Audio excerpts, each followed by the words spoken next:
विश्व का प्रथम अनूठा 56 भोग। पहली बार पीड़ित, शोषित, दुराचार की शिकार माताओं सहित दिव्यांग बच्चों, युवाओं एवं बुजुर्ग मंच पर देवताओं के रूप में थे और उन्हें लगाए 56 भोग। अंकित ग्राम सेवाधाम आश्रम में गौ माता की साक्षी में अनूठा आयोजन। पूरे भारत में मंदिरों में 56 भोग लगाने की धार्मिक प्रथा प्रचलन में है, लेकिन पीड़ित, शोषित, दुराचार की शिकार माताओं, दिव्यांग बच्चों, युवा एवं बुजुर्गों सहित समाज से दुत्कारे, अस्वीकारे 20 से अधिक जीवंत दिव्यात्माओं को ईश्वर का स्वरूप मानकर 56 भोग लगाकर अंकित ग्राम सेवाधाम आश्रम में निवासरत ऐसे ही 950 से अधिक आश्रमवासियों को गौ माता की साक्षी में 56 भोग का प्रसाद वितरण किया। इस अवसर पर हामुखेरी के महारोगी विशेष रूप से अतिथि के रूप में उपस्थित रहे। इस 56 भोग की विशेषता ये थी कि जिन्हें समाज ने स्वीकार नहीं किया, उन्हें ईश्वर की प्रतिकृति के रूप में मंच पर विराजित किया और उन जीवंत आत्माओं के सम्मुख भोग लगाए गए। संभवतः विश्व में इस तरह का ये प्रथम एवं अनूठा आयोजन किया गया। आयोजन की धारणा को लेकर अंकित ग्राम सेवाधाम आश्रम संस्थापक सुधीर भाई गोयल ने बताया कि धार्मिक मान्यताओं के अनुसार मूर्तियों के आगे पूरे भारतवर्ष में इस तरह के आयोजन होते हैं, लेकिन विश्व समुदाय को मानवता का संदेश देने के लिए और सेवाधाम आश्रम इस जैसे सभी सेवालयों में रहने वालों को ईश्वर का रूबरूप माना जाए, इसी संदेश को आगे बढ़ाने के लिए यह अनूठा आयोजन किया गया। अंकित ग्राम सेवाधाम आश्रम में पधारे विश्व के अनेक धर्म गुरुओं ने मानव सेवा का अनुपम तीर्थ बताया है और कहा है कि चारों धाम के साथ पांचवा धाम सेवाधाम है, जहां अनेक जीवंत देवों का पूजन एवं प्रसादी प्रतिदिन लगाई जाती है। यहां 950 से अधिक दिव्य आत्माएं साक्षात प्रभु के रूप में निवास करती हैं। इन जीवंत दिव्य आत्माओं के लिए दिव्य सेवकों द्वारा अन्नकूट का आयोजन बुधवार दोपहर 3 से शाम 5 बजे तक 33 कोटि देवी देवताओं का प्रतिनिधित्व करने वाली गोमाता की साक्षी में संपन्न हुआ। पहली बार आश्रमवासियों में से ही 20 से अधिक निवासियों का देवस्वरूप श्रृंगार कर 56 भोग रखे और दंडी आश्रम के वेद पाठी बच्चों द्वारा मंत्रोच्चार के साथ प्रसाद लगाने के बाद आश्रमवासियों को 56 भोग का भोजन कराया जाएगा।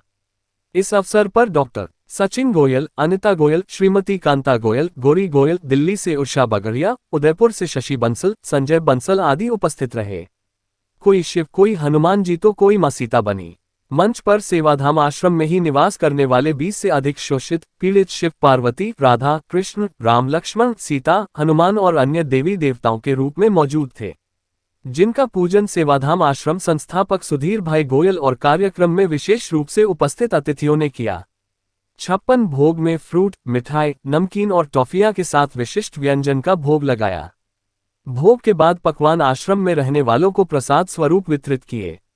इस अवसर पर जीवंत देवताओं की आरती भी की गई। लेकिन जो खाता नहीं उसको हम क्या खिलाएंगे? हमारे मंदिर हमारे प्रेरणा के बिंदु हैं। वे हमें प्रेरणा देते हैं पीड़ित मानवता की सेवा का।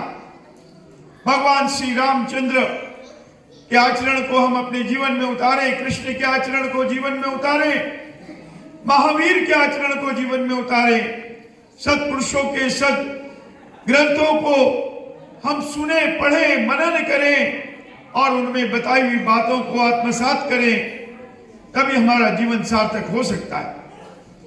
मुझे आज ये दिव्य प्रेरणा सदगुरुदेव भगवान स्वामी रणछोड़दास जी महाराज और इस आश्रम के अधिष्ठाता मास्टर अंकित के प्रेरणा से प्राप्त हुई।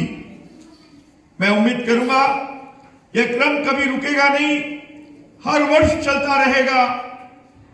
जब तक ये आश्रम रहे, आश्रम को प्रबंध करने वाले भी इसको आत्मसात करें और एक इस प्रकार का अद्भुत आयोजन करें। 36 वर्षों में ये पहला अवसर है जब सदगुरु भगवान की प्रेरणा से एक ऐसे अद्भुत, अनोखे, अविस्मरणीय आयोजन का यहाँ एक प्रारंभ हुआ है। विश्व में मानवता की सेवा का संदेश देने के लिए, विश्व में मानवता की सेवा का संदेश देने के लिए आज अंकित ग्राम सेवाधाम आश्रम में जीवंत दिव्यात्माओं का यह अन्नकूट, जो शायद विश्व मानव समाज में अनोखा उदाहरण होगा, हमारे भारत में अनोखा उदाहरण होगा। आज आप देख रहे हैं यहाँ विविध रूपों में परमात्मा विराजित हैं। कोई सुन नहीं सकता है, बोल नहीं सकता है, चल नहीं सकता है, खा नहीं सकता है, पी नहीं सकता है, कोई उठ नहीं सकता है, बैठ नहीं सकता है। अनेक अनेक व्याधि के लोग यहाँ हैं, चाहे टीबी हो, HIV हो, मरणासन हो, बिस्तर ग्रस्त हो, हमारे महारोगी हो। हर व्यक्ति का पूरा सम्मान करना हमारे समाज का कर्तव्य है। हम सब मिलकर आज ये संकल्प लें कि हम सब पीड़ित मानवता के प्रति समर्पित रहेंगे। हम पीड़ित मानवता की सेवा के प्रति समर्पित रहेंगे। हमारे भारत के यशस्वी प्रधानमंत्री जी माननीय नरेंद्र मोदी जी और प्रदेश के मुख्यमंत्री जी माननीय मोहन यादव जी भी पीड़ित मानवता के प्रति संवेदनशील हैं और वे संवेदनाओं का संदेश देते हैं। आज हमने गौ माता की पूजन के साथ उनकी साक्षी में 33 कोटि देवी देवताओं की साक्षी में यह अन्नकूट किया है। हमारे ये सब दिव्यात्माओं की आरती हमने की, इनका वंदन किया, उनका पूजन किया। यही सच्चा परमात्मा का पूजन है।